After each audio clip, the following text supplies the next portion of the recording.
Walang patid ang Department of Public Works and Highways sa pagpapalalim ng isang ilog sa Iligan City ngayong nalalapit na ang panahon ng tag-ulan.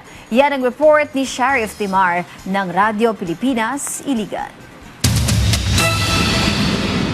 Sa lawak ng pinsala na dulot ng bagyong Basyang sa Iligan City noong Pebrero, bakas pa rin sa mukha ng mga residente ang takot.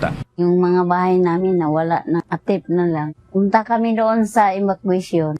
Nalaman namin, lalim ng tubig dito. Tapos may nagsabi sa amin ng taga-barangay, umunta na kayo sa evacuation. Ang mga maliit namin na mga bata, kinarga namin sa truck sa barangay. Isa sa mga pangunahing dahilan ng malawakang pagbaha sa lungsod ay ang pag-apaw ng Iligan River dahil sa silted o mababaw na ang ilog. Kaya naman ang pamahalaan, pinaigting pa ang Oplan kontra baha rito, kasunod ng pagbisita ni Department of Public Works and Highways o DPWH Secretary Vince Dizon, alinsunod sa direktiba ni Pangulong Ferdinand R. Marcos Jr. Puspusan ang dredging o pagpapalalim sa Iligan River sa Barangay Tubod upang tanggalin ang mga naipong putik at debris. So sa Iligan River, sa Barangay Tubod, sa Iligan City, meron tayong dredging operations doon and nakapag-accomplish na tayo ng 100,940 cubic meters.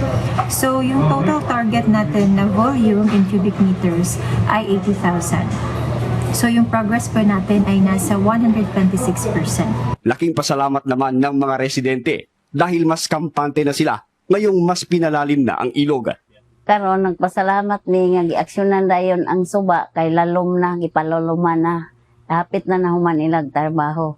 Di na kay mi mahadlok nga daghan pa masangit sa tulay ang mga kahoy o saging.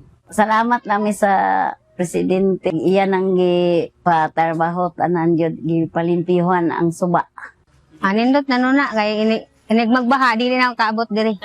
Salamat ra pud nga gikuan na diha kay nag-iwas ta sa baha ba. Dito naman sa Barangay Abuno, naitayo na ang temporary bridge matapos na ma-wash out ng baha ang Panuliran Steel Bridge noong kasagsagan ng bagyong Basyang. Yung masasabi ko sa Pangulo natin, may nagawa siya sa barangay namin kasi nakita niya agad yung tulay namin na na-wash out. Mapapasalamat po kami una-una sa DPWH through Secretary Dizon kasi personal nagpunta doon si Secretary Dizon at kay President Marcos kasi in-approve niya yung request at saka yung budget para sa tulay. Sa ilalim ng kontrabaha ng pamahalaan, hindi lang maiibsan at mapabibilis ang paghupa ng matinding pagbaha, kundi maghahatid din ng pangmatagalang benepisyo sa kalusugan, kalikasan at ekonomiya. Mula rito sa Iligan City, para sa Integrated State Media, Sheriff Timar ng Radyo Pilipinas, Radyo Publiko.